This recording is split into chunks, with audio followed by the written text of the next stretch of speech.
pessoas, eu sou Yasmin Bacon e este é o de Bacon Terror, então sejam muito bem-vindos ao meu canal. Aqui eu conto creepypastas, conto relatos sobrenaturais e outras coisas relacionadas a tudo isso que é sobrenatural. Mas antes de tudo, já lembrando que se você for do tipo que costuma sentir medo de histórias de terror, então pula esse vídeo. Mas se você não for, então você já aproveita pra me seguir, porque aqui tem conteúdo de terror diário, ou eu pelo menos estou tentando. Em minha defesa, eu fiquei alguns dias sem postar tanto porque eu peguei Covid e eu quase fui-me de arrasta-me. Mas tá tudo bem, já estou boa, já tô até conseguindo falar de novo, antes era meio complicado. Só que o que importa é que voltamos. Voltamos com relatos um tanto quanto curiosos a respeito de demônios e aparições demoníacas e essas satanagens no geral. Gente, eu vou tentar fazer esse vídeo aqui com o mínimo possível de cortes, porque, como eu falei, é complexo editar muito vídeo todos os dias sozinha e pagar editor, gente, money que é good, nós não have, até porque eu ainda não sou monetizada oficialmente aqui no YouTube. Vamos direto pro relato. O primeiro relato, ele não tem um nome, mas ele tem impacto. E é o que importa. Eu não sei se vão ser, gente, 3 relatos, 4, mas o que tem é impactante. Então não vamos enrolar e vamos direto para o que importa, né? Morar em sítio não é viver isolado, é viver exposto. Não tem prédios, não tem gente, não tem ruído constante para esconder o que não deveria existir. À noite, o silêncio vira um campo aberto, e foi nesse silêncio que eu aprendi que algo me observava desde muito antes de eu entender o que medo realmente era. O sítio pertence à minha família há gerações. Ninguém nunca explicou direito de onde veio a terra, só que foi barata demais para ser honesta. Eu cresci ouvindo regras estranhas sobre não assobiar depois do pôr do sol, não atender chamado no mato, nunca dizer nomes em voz alta à noite, e eu achei que fosse superstição, mas não era. Gente, apenas um parênteses aqui, que eu sei que tem gente que gosta quando eu trago cultura inútil sobre o sobrenatural, e realmente muito disso é muito real, como não varrer a casa à noite, não deixar comida na pia ou louça suja durante a noite, porque atrai, e atrai mesmo. Não assobiar depois do pôr do sol realmente atrai.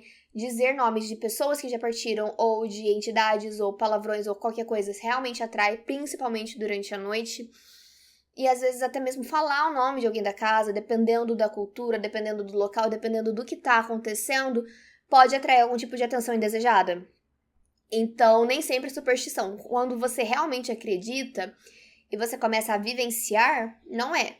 Aí agora, se você não acredita e vai fazer, como eu sempre digo, o problema é seu. A presença, ela sempre esteve ali, mas só se revelou quando eu fiz 9 anos. Primeiro vieram os sonhos. Eu sonhava com um homem alto. Sem rosto definido, sempre à sombra, parado perto do curral.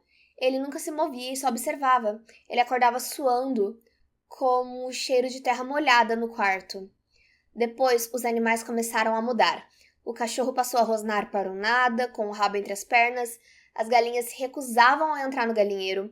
Um bode sozinho, arrebentando o próprio pescoço contra a cerca, como se estivesse tentando fugir de algo invisível.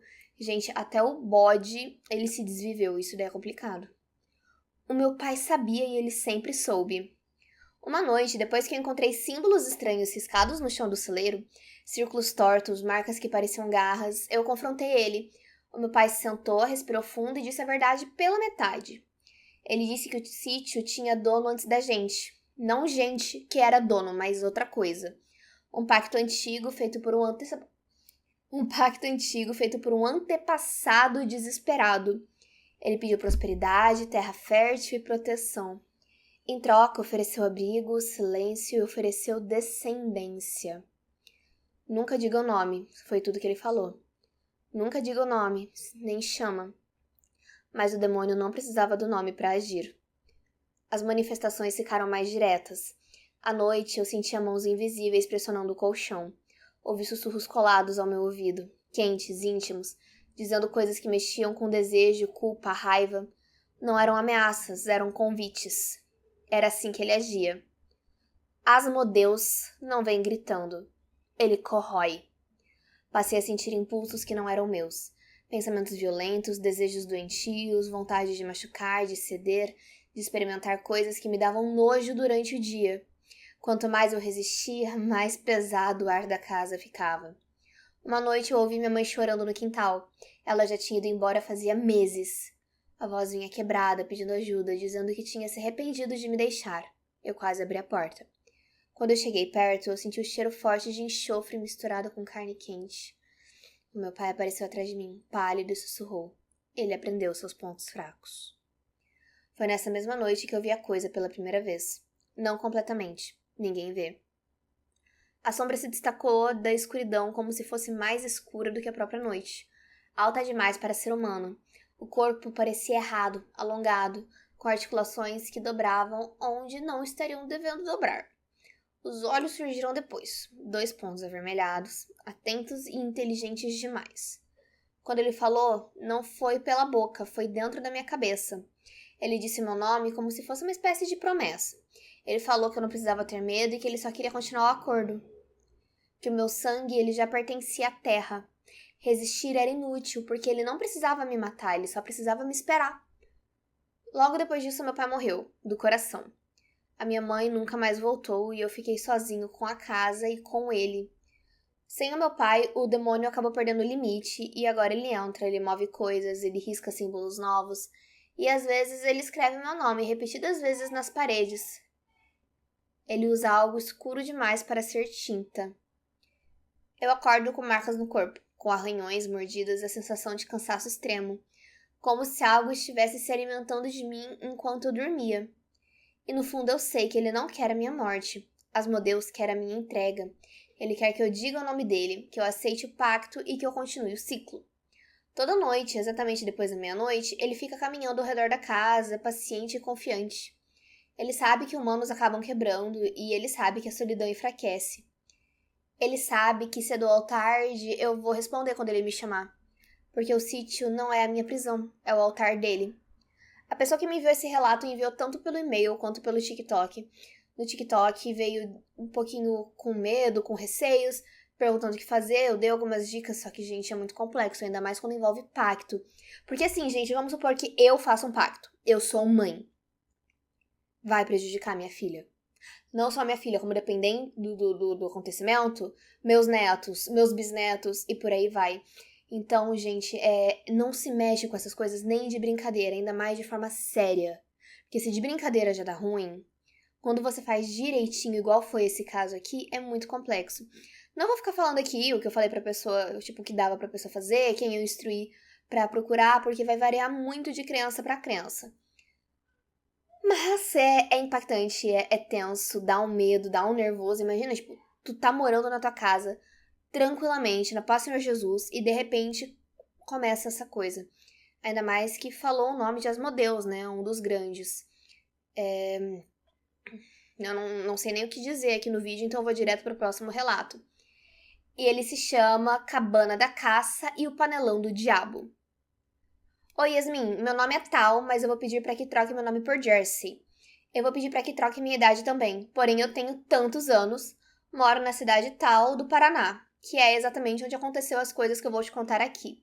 E eu vou trocar aqui também o nome de todos os envolvidos. Eu também sou do Paraná, o Paraná é legal, né? Eu já morei na cidade que você mora, morei muito tempo, mas olha, aqui acontece cada coisa. Vocês acham que o Paraná não acontece nada? Acontece. E é só maluquice atrás de maluquice, tanto que a gente ouve muito relato de lobisomem. Eu tenho alguns, inclusive, de gente que eu conheço, se vocês quiserem eu posso trazer, porque é muito louco. Mas ok. Eu nasci e cresci aqui e eu sempre tive alguns detalhes espirituais aqui e ali, como escutar, ver algumas coisas, mas nunca nada que fosse alarmante. Mas recentemente, alguns meses atrás, eu conheci o meu atual namorado, que eu não vou citar o nome, e nós sempre nos demos muito bem, e até hoje somos um casal muito unido. Só que esse meu namorado tem um irmão, meu cunhado, que eu vou chamar de Josimar aqui. O Josimar, ele é um rapaz mais adulto, na casa dos 30 e poucos anos. O meu namorado e o meu cunhado, eles, juntamente do resto da família, moravam numa vila perto de Curitiba, gente. Que é onde eu também moro. Mas tem uma área dessa vila que ficou conhecida por ser a parte mais de baixa renda, e era lá que eles moravam, bem na frente da casa deles passava uma linha de trem. E ela é bem conhecida por todos, e quando você vai andando por cima da linha e tudo mais, você chega numa espécie de matagal, e ali em diante era tudo fechado. Na área inicial desse matagal, tinha uma floresta de bambu e um pequeno laguinho atrás. Lá o meu namorado, o Josimar, e o pai dele decidiram montar uma cabana de caça lá no meio, gente. E ela não servia exatamente para caça, mas foi o nome que apelidaram. Era um buraco no meio de um bambuzal. Era bem feio olhando de longe, mas aconchegante por dentro. Dificilmente eles iam lá. Mas após alguns anos, esse meu cunhado, Josimar, ele decidiu sair da casa dele e morar naquele barraco pelos motivos dele. Tempos depois, que eu já tava com meu namorado, fomos até essa cabana de caça. Nas primeiras vezes foi super normal, mas conforme o tempo foi passando e eu passei lá com meu namorado direto, quase todas as vezes que ia na casa dele, nós íamos pra essa tal de cabana. A maioria das vezes nós ficávamos sozinhos, porque o Josimar trabalhava o dia todo, saía muito cedo e voltava tarde. E essa cabana em si parecia normal, até que começaram as coisas estranhas. Sempre que estávamos lá dentro, escutávamos passos do lado de fora, como se estivessem caminhando ou correndo em torno da cabana. Havia uma luz com sensor do lado de fora que acendia com uma pequena luz dentro do quarto. Ela servia para avisar que tinha alguém na porta ou na varanda da frente. A luz ela acendia diversas vezes seguidas pelos passos, só que sempre que íamos olhar não tinha nada. Vivíamos escutando coisas na mata em volta, além de um aperto no peito muito forte. O Josimar e meu namorado, eles nunca tiveram medo dessas coisas, mas pelo menos o meu namorado, ele tinha um certo receio e cuidado com isso. Nós normalmente ignorávamos tudo isso e, incrivelmente, desde a primeira vez que eu fui lá, simplesmente não tem grilos cantando, nem pássaros e nem animais, além dos cães do meu namorado que nos acompanhavam às vezes até lá.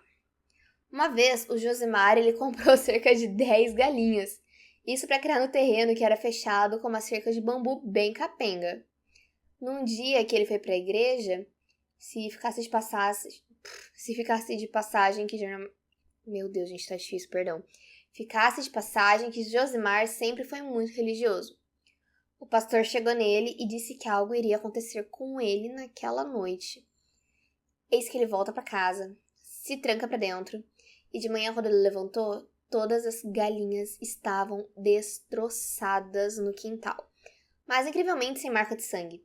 Simplesmente todos os pedaços para todos os lados e a cadela de guarda que ele tinha, ela estava encolhida com medo dentro da casinha. Ela era uma cadela grande, uma pitbull, e menos de uma semana depois ela apareceu morta sem explicação. Uma vez que estávamos lá, toda a família reunida conversando na varanda, começamos a escutar um choro de criança muito forte vindo de dentro da mata. Porém, todas as crianças da família estavam dentro da casa, dormindo, já que deveria ser próximo da meia-noite. O Josimar, junto do meu namorado e mais alguns outros contatos que estavam lá, eles pegaram alguns falcões e uma espingarda deles e entraram na mata. Eles estavam atrás do tal choro, e eu fiquei junto com o resto da família na casa. Nós voltamos para dentro da casa e ficamos lá. E quando todos eles voltaram, disseram que o choro parecia mudar de lugar, os levando como um grande, até que um deles decidiu parar e olhar em volta para onde estavam indo, para evitarem se perder, e aí perceberam que o choro vinha de um lugar terreno, numa área onde a mata se abria para o meio urbano. E nesse terreno tinha cerca de 10 ou 15 cães. Todos estavam muito irritados e latindo e rosnando, e estavam se jogando sobre a grade.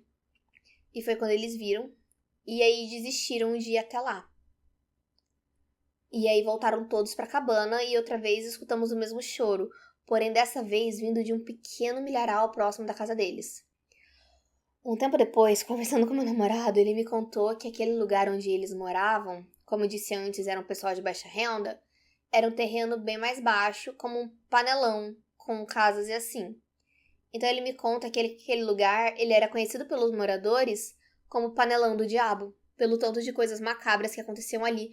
Ah, então o lugar onde a criança estava supostamente chorando, que tinha os cachorros e tal, era por aí, agora eu entendi. Pelo tanto de coisas macabras que aconteceram ali, ok. Numa certa vez, estava eu com meu namorado novamente na cabana, só eu e ele, e começou a ficar escuro. Por ser mata fechada, a única luz vinha de dentro de casa e ela funcionava como um gerador pequeno. Para sair no trilho do trem e para seguir o caminho para casa, tem uma pequena trilha totalmente no escuro. E eu e ele começamos a sentir uma sensação muito, mas muito ruim. Porém, tudo que íamos fazer dava errado. Mas errado do tipo, precisar refazer, como uma comida e ela queimar, e eu precisar refazer. E sem que a gente percebesse, essa coisa começou a nos prender ali. A gente não estava conseguindo conversar direito. E comemos e começamos a pedir pro outro repetir o que estava dizendo. Coisa que a gente não costuma fazer. E quando vimos, já estava totalmente escuro. Só eu e ele naquele lugar. e começamos a ouvir os passos e sons de algo correndo lá fora, e até mesmo as batidas na porta das janelas. Quando a gente se tocou que algo estava atrasando a gente naquele lugar, nós pegamos a chave do portão, que era uma grade pequena junto da cerca fechada, com uma corrente e um cadeado, pegamos as nossas coisas e corremos para fora. E do outro lado desse portão, para fora, tem os entulhos do que um dia foi um cômodo de uma casa. As paredes são todas caídas e não tem nada ali. Só que esses restos de entulho cheio de plantas e coisas nascendo por cima, o meu namorado, ele ficou lutando pra abrir o cadeado. Calma. Só tinha esses restos de entulho, ok. O meu namorado, ele tava lutando pra abrir o cadeado no escuro e eu não conseguia achar o meu celular pra ligar a lanterna, porque eu tava com muito medo e eu me sentia muito observada. Aí, quando o meu namorado, ele conseguiu abrir o portão, ele me mandou passar pra ele poder fechar de novo. Eu achei o celular e consegui ligar a lanterna. O meu namorado começou a olhar muito pra onde estavam aqueles entulhos, aquelas ruínas da casa velha. Ele fechou o portão e eu agarrei a mão dele e nós fomos andando. A única luz na trilha era do meu celular, que só dava pra ver onde estava pisando no chão. 1 metro mais ou menos pra frente já não dava pra ver mais nada, só que eu também não via o meu namorado atrás de mim. Isso por conta da escuridão, mas eu senti a mão dele na minha. Então nós corremos pra linha e de lá nós fomos pra casa. E aí já na casa dele, depois da gente se acalmar, ele disse que quando olhou pros entulhos da casa, ele viu uma pessoa parada em pé, sem rosto e que não tinha boca, não tinha olhos, nem nariz e nem nada. Era simplesmente algo sem rosto. Tava encarando ele e a gente se acalmou e agora nós só vamos lá quando tá de dia ou quando com certeza vai ter mais gente na casa. Cara, bizarro. Eu, no lugar de algum de vocês, eu teria desmaiado fácil. Tanto de desespero quanto pela corrida, porque eu não consigo correr muito, né? Eu sou uma pessoa frágil para exercício físico. O que é horrível, porque eu sei que se algum dia eu precisar, eu não vou dar conta. Ou eu vou ter que estar com uma bombinha do meu lado, ou com meu marido pra me carregar, porque é só Jesus na causa. E aí, gente, agora vem o terceiro relato. Mas antes, eu só quero fazer um comentário a respeito desse segundo relato, que é: se o lugar já deu indícios de que tem alguma coisa nele, melhor coisa que a gente faz é fugir. Não voltar. Eu não voltaria, mas assim, gente, nem que, sei lá, que minha vida talvez dependesse disso, talvez eu ainda não iria. Porque eu disse a pessoa que morou numa casa assombrada por anos, mas é porque é diferente. Quando é uma presença um pouco mais endiabrada, um pouco mais demoníaca, a gente sabe, é horrível. E o pastor ter tido a revelação, gente, se fosse comigo, eu também já teria dormido em outro lugar. E olha, que eu não sou muito em acreditar na revelação de outras pessoas, na maioria das vezes. Às vezes eu acredito, às vezes não. Tudo depende do que diz a minha intuição. Mas olha, se fala alguma coisa assim pra mim, do jeito que eu sou, eu acho que eu já não volto, não. Eu mudo de casa na hora. Mas ok, vamos pro terceiro relato, que é minha primeira possessão. Olá, prazer, me chamo Laura, e bom, eu pensei muito em como contar isso, e se um dia seria visto por você, foi sim. Sou muito sua fã e eu acho que aqui eu posso ser ouvida. Tudo começou quando eu ainda era criança. Eu tinha apenas 5 anos de idade quando descobri que era médium, através de uma senhora chamada Dona Santa. Eu tinha alguns problemas para dormir e a minha mãe me levou até a casa dessa senhora, pois ela era benzedeira, e lá minha mãe recebeu a notícia de que eu era médium, e de acordo com a senhora, eu tinha esse dom porque a avó do meu pai era assim também, e acabou passando para mim como algo hereditário. Bom, eu cresci sempre ouvindo coisas, vendo vultos, ouvindo vozes e entre outras coisas. Hoje, atualmente, eu tenho 16 anos, e o ponto onde eu quero chegar aconteceu há 3 dias atrás. Eu sempre soube que demônios e espíritos ruins existiam e que sim, podem entrar dentro de nós. Então, só para esclarecer aqui, eu sempre ia na Dona Santa para me benzer, e de acordo com alguns fatos ocorridos com o obsessor que estava comigo, ela me limpou e fechou os meus canais para eu não ver, sentir ou ouvir, pois era a primeira vez que aquilo me acontecia e eu estava apavorada. Enfim, eu pensei que depois disso as coisas iriam melhorar, mas eu me enganei profundamente. 2 dias depois dessa visita, eu comecei a ter insônia e eu senti alguém deitar do meu lado antes mesmo de dormir. Não conseguia comer, tinha dores de cabeça e eu via pessoas gritando. E assim por diante. Tenho uma tia por parte de pai, que era irmã da avó do meu pai. Ela também tem esse dom, e como que a Dona Santa fez não resolveu, eu liguei pra essa tia. E ela me disse que eu estava com outro obsessor. E aí a minha ficha caiu. E eu já imaginava, mas não esperava que iria continuar. Assim, os dias seguiram com essas sensações horríveis todas as noites. eu já tava pra virar um zumbi, pois eu estava muito ruim, noite sem dormir, e isso tudo tava acabando comigo. E eu achava que estava enlouquecendo, mas continuei rezando e tentando me manter firme. Até que nesse último domingo aconteceu algo que eu nunca passei antes na minha vida. O meu irmão, ele tinha uma apresentação na igreja pra fazer, uma igreja pequena, da comunidade mesmo. Eu não estava com vontade de ir, mas eu não tinha opção. Quando chegamos lá, estava tudo certo, até que começou a missa e eu comecei a sentir uma forte dor de estômago e muito enjoo. Mas toda vez que ia no banheiro passava, mas quando eu voltava pra missa, começava tudo de novo. Até que uma hora eu senti minhas costas pesadas e um enjoo muito mais forte. Foi aí que eu percebi que estava acontecendo. Eu avisei minha mãe e fui ao banheiro rezando sem parar. Mas a sensação não passava. A minha mãe veio me buscar no banheiro porque já íamos comungar e eu não queria voltar. Mas ela pediu para que eu fosse porque talvez ajudasse. Mas quando eu voltei foi muito pior, até que não deu mais. Falei pra minha mãe que tinha piorado e ela me disse: vai lá pra fora tomar um ar. Quando eu cheguei lá fora foi o que eu senti. Era uma ardência dentro do meu corpo. Eu suava frio, pingava água e me sentia muito estranha e não conseguia caminhar. Foi aí que eu percebi que não era eu que estava ali. Fui até o banheiro e dali eu não me lembro de muita coisa, mas vou falar dos relatos dos meus pais. Minha mãe disse que foi me procurar e me viu indo no banheiro, caminhando como se fosse um homem ali, cambaleando pros lados, e ela disse que me chamava e eu não respondia e ela me seguiu até o banheiro. Aí eu me lembro só de dizer pra ela que eu não sentia meu corpo e de sentar na tampa do vaso. Ela contou que comecei a rir, os meus olhos ficaram pretos e amarelos, mostrando todas as veias e eu estava toda amarela. Ela disse que tentava falar comigo, mas quem respondia era outra pessoa. Gritava e dizia que não tinha nada que meus pais poderiam fazer porque ele já me dominava por completo. Depois disso, ela disse que saiu do banheiro pra ver o que ela podia fazer. Ligou pra essa minha tia, mas ela não atendia, e ela pediu pro meu pai ir me ver, pra ver se ele conseguia me tirar do banheiro. E nesse meio tempo, eu lembro de falar com a coisa que estava dentro de mim. Ela falava que não ia me matar e que... ela falava que ia me matar e que iríamos parar na frente de um carro, que iria me levar junto dele. Nisso eu apaguei de novo. Meu pai conta que foi até o banheiro e que eu tava irreconhecível. Ele disse que me chamou, mas a coisa disse que não ia. Até que ele veio, pegou na minha mão, e aí eu voltei, ele me abraçou, eu só sabia chorar, não conseguia falar nada.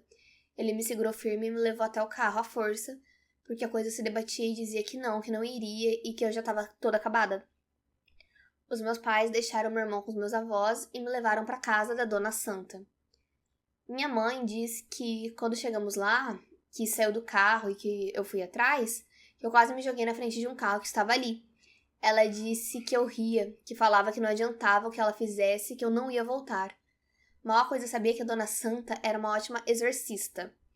A minha mãe disse que eu subi as escadas da casa da Dona Santa e que eu ria, e que a Dona Santa abriu a porta e quando me viu, que ela veio até as escadas me buscar. Minha mãe disse que a coisa negava, mas ela me segurou e me levou pra dentro. Dessa parte, eu só me lembro de chorar muito e gritar demais, muito mesmo. O meu corpo parecia que ia explodir de tanta dor e foi horrível. Até que a coisa saiu. Eu acordei e reconheci o lugar e olhei pra Dona Santa e perguntei o que estava acontecendo. E ela e minha mãe me explicaram e eu tava em choque. Dona Santa me limpou e limpou minha casa. Ela disse que tinha muitos outros espíritos dentro da casa e que eles poderiam me pegar de novo. Mas, graças a Deus, ela conseguiu tirar todos. Hoje é terça-feira, dia 23 de dezembro, e eu estou melhor. Mas ainda me sinto estranha e meu estômago tá bem machucado das ânsias que tive e me sinto um pouco vazia, mas já estou melhorando. Entretanto, ainda estou com um pouco de medo de acontecer de novo e estar sozinha. Mas ontem à noite, fazendo algumas pesquisas, descobri que existem símbolos de proteção contra demônio, que afastam, e percebi que um desses símbolos era a estrela de Davi. Eu tenho um colar com essa estrela que eu uso desde que ganhei. Nunca tirei do pescoço até o mês de novembro, quando eu tirei para usar outro colar que ganhei e as coisas começaram a acontecer. Coloquei ele de volta agora e nunca mais tiro ele do meu pescoço por nada. E sabe por que digo isso? Pois a primeira vez que uma coisa assim tentou me pegar não conseguiu, e eu nunca entendi porquê e agora eu sei. Obrigada por ler a história, se você recebeu. Saiba que eu sou uma grande fã, obrigada. Gente, aqui tem muitas coisas que eu posso dizer. Então, se você quiser encerrar o vídeo por aqui, eu vou te entender. Mas, eu já fui taróloga. Assim, eu ainda faço leituras ocasionalmente. Pego alguns casos, ocasionalmente, de trabalhos de limpeza, essas coisas. Porque eu gosto de tentar ajudar as pessoas. Mas um dos motivos de eu ter parado de ler tarô de verdade, sendo que aconteceram várias coisas que me fizeram ter pausas, foi quando eu vi um caso de possessão. Que tinham feito no caso. Nesse caso, tinham feito um trabalho pra essa pessoa, ela ficou muito mal. E aí ela acabou tentando se livrar e acabou ganhando um obsessor, e esse obsessor virou outra coisa. E, em resumo, a pessoa estava realmente possuída ali. Quem lidou com isso no final não foi eu, porque eu encaminhei pra uma pessoa especializada, pelos meus contatos que eu tenho. Gente, eu não sei se tô batendo no microfone ou não, perdão. Pelos contatos que eu tenho e tudo mais. Só que existem, né, vários tipos de, entre aspas, possessão. Você pode acabar sendo atingido por obsessores, realmente por demônios, simplesmente energias que te deixam tão incapacitado que parece que foi outro ser, mas era só energia local mesmo. Então, assim, gente, existem muitas possibilidades a respeito disso. Mas é pesado. Se você é uma pessoa católica, óleo ungido ajuda muito, oração de São Bento, salve rainha, pedir pelo nome de Maria ajuda muito. Se você é uma pessoa evangélica, orações de libertação, sempre estar no culto.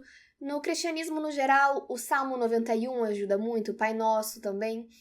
E aí, existem as outras coisas que você pode fazer que fogem do que seria apenas o cristianismo, como algumas pedras de proteção, amuletos de proteção. Realmente, o colar que ela comentou ajuda muito, muito, muito, muito. A estrela de Davi é um símbolo grande. Turmalina ajuda muito a absorver. O tanto de turmalina, gente, que eu já não, entre aspas, explodi, né? Que quando você tem a turmalina, ela tende a quebrar com energias muito pesadas. Então, esse tipo de coisa a gente também ajuda muito. E também sempre fazer limpeza em vocês. Tanto através de oração, quanto banho de sal grosso. Gente, banho de sal grosso sempre do pescoço pra baixo, pra não te desequilibrar. E eu sempre vou indicar que depois você faça um banho de ervas com alguma erva de proteção. Meus cachorros estão dando bom dia. Ou, se você não for fazer esse banho de ervas, tomar um chá de alguma erva que ajude em proteção, em energia, porque quando você tira, você não tira só energia negativa, você tira energia boa também. Então, são coisinhas que podem ajudar em todos estes casos no geral. Sempre ter algo de proteção, um mantra de proteção que você tenha pra você. A grande verdade é que quando você tá mais espiritualmente preparado, menos chances você tem de ser atacado espiritualmente. E os ataques, quando acontecem, eles tendem a ser mais fracos, justamente por você tá com a sua espiritualidade em dia. Então, dito tudo isso, que bom que você está melhor. Que bom que você que tá assistindo o vídeo chegou até aqui. Muito obrigada se você conseguiu me aguentar assistir. Calma, que se você aguentou me assistir até aqui, você é muito guerreiro ou guerreira. Então, agradeço demais. E se você ainda não curtiu o vídeo, você já pode aproveitar e curtir. Se você ainda não é inscrito no canal, se inscreva, porque aqui está tendo um monte de vídeo e eu espero que vocês estejam gostando de coração. Estou muito feliz. Então é isso. Um beijo e até o próximo vídeo.